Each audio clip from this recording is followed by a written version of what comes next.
What's up, people? It's your boy OT and welcome to Steady Bro. During my childhood, I had my fair share of visits to the hospital as I was up to no good most of the times. During said visits, one thing was clear: only one person was doing the prescribing. I know this because 99% of the time you couldn't tell what was written on your prescription, but funnily enough, the pharmacist never had a problem deciphering the gibberish written over there. Today, that is no longer the case. Optometrists, physios, nurses, pharmacists, all these healthcare professionals can prescribe, and in the future, not too far from here, physician associates might also be able to prescribe. So I asked myself, when did doctors lose this hegemony over prescription? When did things change?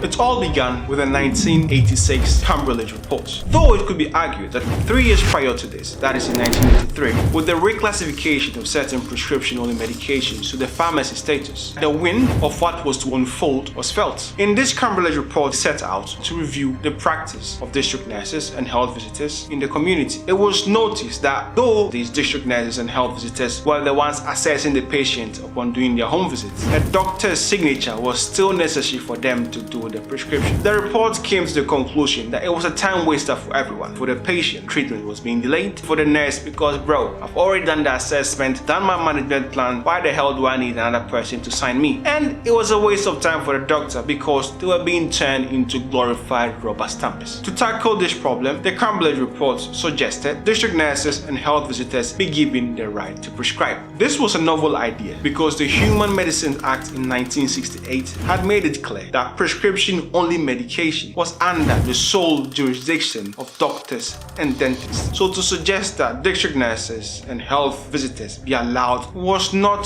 the norm.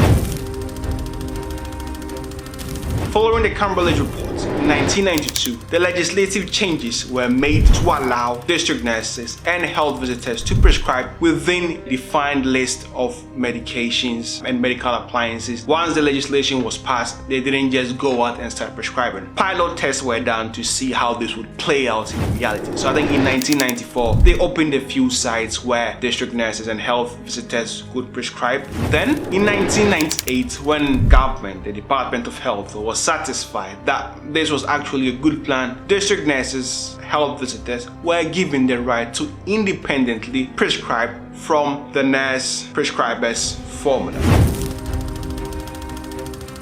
Once the ball started rolling, there was no way of stopping it. In 1999, a review headed by Dr. Crown, called the Crown Reports, tried pushing this further. It made the argument that in the preceding 2 decades, there had been changes on the medical landscape. The traditional doctor, everyone else, no longer reflected the state of affairs. They argued that different healthcare professionals were being trained differently. Nurses were subspecializing, pharmacists were having more interaction with patients and giving medical advice on medication. To better utilize the skills of all these different health professionals, it was necessary that these people be given prescriptive rights so they can better serve their patients.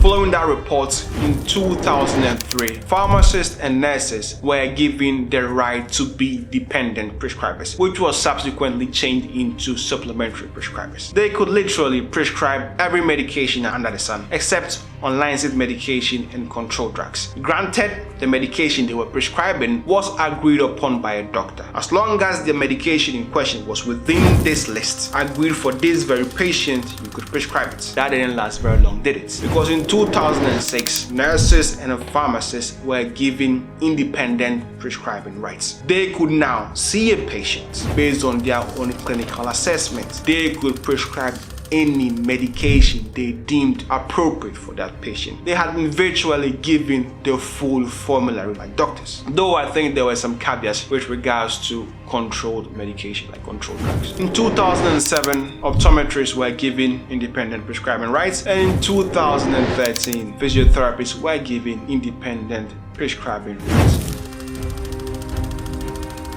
This whole business of non-medics prescribing was not received with open arms by the whole medical community. Of course, there are two sides to a coin. Certain individuals within the medical community felt this was absolutely amazing as it would alleviate some unnecessary workload on doctors. Others were not so welcoming. They felt this was a blatant encroachment onto medical territory, and frankly, this was a threat to the profession. Some further argued that allowing non-medics to prescribe was a dangerous experiment. The government should accept the fact that the only reason they are giving prescribing rights to these folks is because they are trying to save money.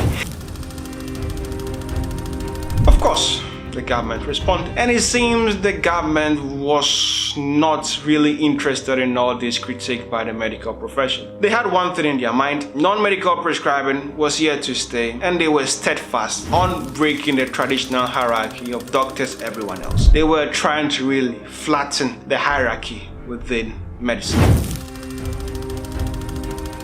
I think it is interesting to look at the past to inform the future, and looking at how prescribing rights for non-medics first came about from the Cambridge report, independent prescribing rights given to both pharmacists and nurses in 2006. One thing is for sure: the necessary legislative changes that needs to be made to the Human Medicine Act for physician associates to be able to prescribe, with no doubt in my mind, will definitely come. I believe most of the arguments made to give prescribing rights to the other health professionals would be repurposed to make our case. The precedence has already been set. It was done in the past, it will be done again, there is no stopping it. Though physician associates are not doctors. Because we were trained in the medical mode, in theory, our diagnostic abilities should put us in a better position than our colleagues when they were first introduced to prescribing. I do make this point because this was one of the concerns levied against nurses when we were given these rights. The argument was that they did not have the scientific knowledge to prescribe. And to pharmacists, it was argued that yes, though they were knowledgeable in the pharmacology of the medication, they lacked the diagnostic ability to determine when and when not to use the medication. And